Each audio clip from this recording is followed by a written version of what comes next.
Welcome back to Dead Good Book Reviews. I'm Judith and you're watching another What I'm Reading Right Now video here on the channel.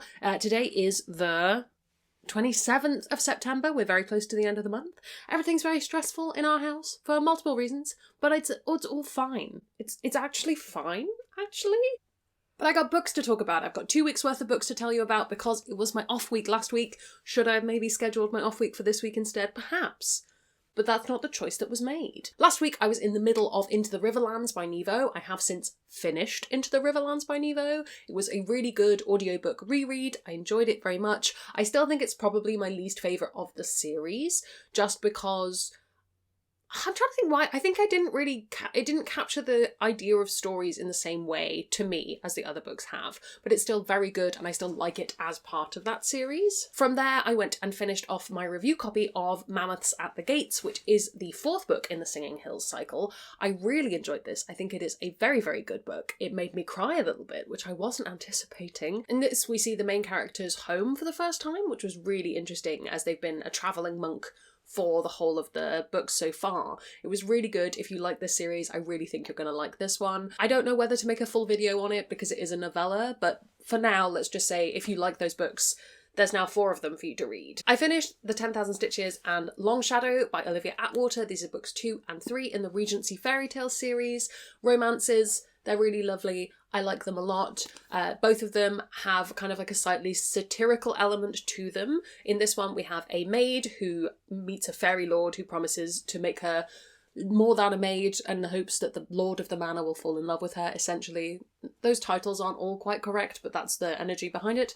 And in this, we have the daughter of some characters from a previous book in the series who is investigating a murder, and it's also a sapphic romance, and it's very lovely, and I like both of them very much. I think Long Shadow is my favourite of that series so far, because I'm a sucker for sapphic things. What can I say? I can't find my copy of Red Country by Joe Abercrombie, which usually means it is somewhere behind me in the shot, and I'll see it while I'm editing, so see if you can spot it. It might be downstairs.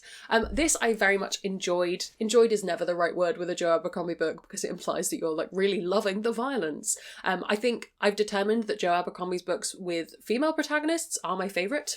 Shocking absolutely no one. It was very nice to go back into a more broad narrative. I think the heroes just didn't work for me because the timeline was so condensed, but this I very much enjoyed. I have got a video in the works for the standalones, so bear with me on that one. That'll be out in a few weeks. More 2023 releases. I finished Starling House by Alex E. Harrow. This is new from the same author who wrote The Once and Future Witches and The 10,000 Doors of January, both of which have reviews up on this channel. I will probably also make one for Starling House. My theme of haunted houses for October is definitely shaping up. This is another haunted house story. In this we have Opal, who is a young woman living in a small town caring for her younger brother, and she's desperate to get her younger brother out of there, but to do that she needs some more money, and she's captivated by the ancient storied manor, Starling House, that is in this town that nobody really talks about, and it has kind of like a fabled folklore history. And she ends up cleaning the house for the guy who lives there at the moment, Arthur Starling, and spooky things begin to happen, and it is that kind of a story. I enjoyed this. I think I've read better haunted house stories, things like Just Like Home by Sarah Gailey I felt had a bit more bite to them. This was a very good overall novel, and I think I'll be very interested to see what people think of it generally. I think it's probably my favourite Alex E. Harrow so far. It's also got really lovely illustrations. I need to look up who the illustrator was before I make that review. But yes, overall, enjoyed it. If you're looking for spooky things to add to your October TBR, that's on the list. I finally got round to reading some of those library books that have been kicking about for 3 weeks. I read Misrule by Heather Walter. This is the sequel to Malice. I will put it down because it is too shiny. The first book is a reimagining of Sleeping Beauty with Maleficent, the evil fairy's character, as the protagonist, and it is also sapphic. In this, it was interesting. Somebody commented on one of my videos or on Patreon, I can't remember where, saying they'd be really interested to see what I thought of the direction of the second one, and it is very interesting. I don't know if this is a spoiler or not. I'll put a spoiler skip in if you don't want to know anything about this book. There's a 100-year time jump, which is quite a lot, and I don't know how I felt about it. It almost needs its own review, but I really don't feel like I can if I don't go back and reread the first one again, and that just feels like a whole thing. Maybe I'll talk about it in a live stream one day, but I don't know. I liked it in a lot of ways. I thought it was a really interesting way of going with the book, and really, like, in terms of a writing choice, quite a brave one, because it definitely didn't feel like a typical YA plot arc. But yeah, it was interesting. I don't really know how I feel about it. I think it's fully mixed bag. It would depend on the day that I read this. I'd be interested to, I'm not going to, but I'd be interested to read it again, reading it combined with the first one, because obviously I didn't do a reread of Malice. I'd be very interested to see whether that emotional arc feels really weird, not having a gap between them. I read the Hassad Air by Sarah Hashem. This was a good book. It was very much feeling kind of debut-ish, but not as debut as some other things that I've read recently. That's not a great descriptor, I know, but it makes sense in my head, and you'll just have to live in my head for a little bit. I liked a lot of elements about this. I am a sucker for I am the hidden heir and I must conceal my magical powers. There's also games and contests in this, which are always fun. I felt like the narrative didn't feel very anchored, as in I felt like I was kind of spinning out and I was never quite sure what was happening until after it had happened. But overall, I like this, and I would read the second book in the Scorched Throne series. I would pick up the next one. I wouldn't necessarily rush out and buy a copy of it right now, but if it was in like an ebook sale, I would say go for it. Another library book I read, Untethered Sky by Fonda Lee, but I will put the cover up for this because the cover is absolutely stunning. This is a story of a woman whose dream from when she was a child and her family were killed by a manticore to become a rooker, so essentially like falconry, but for giant rocks, the giant birds that kill manticores. It's a beautiful story. I won't talk too much about the plot because it would be a spoiler. It's not a long novella, but it is absolutely beautiful. Fonda Lee's writing is heartbreaking and wonderful. It makes me so excited for whatever full-length stuff she's got coming out next. Oh, I'm so hyped. I've been wanting to read this all year. So good. Definitely recommend Untethered Sky. Currently reading, I am still in the middle of Slow Bullets by Alistair Reynolds, which has just been on my saved audiobooks for quite some time. It's a novella. It's a sci-fi. It's a bit weird. I'm enjoying it, but clearly not enough to keep picking it up. I just need a task where I can sit with an audiobook on for a while. I've been into music too much lately, it's not been happening, but I am hoping to finish that before we next speak. And I am about 100 pages into my third library book, Shanghai Immortal. Again, I'll put the cover up. This has been a new release that I've seen about the place quite a bit. I am not far enough in to really comment on it. I'm having a hard time grasping the tone, because it's kind of deliberately irreverent, but I'm not 100% sure how I feel about that.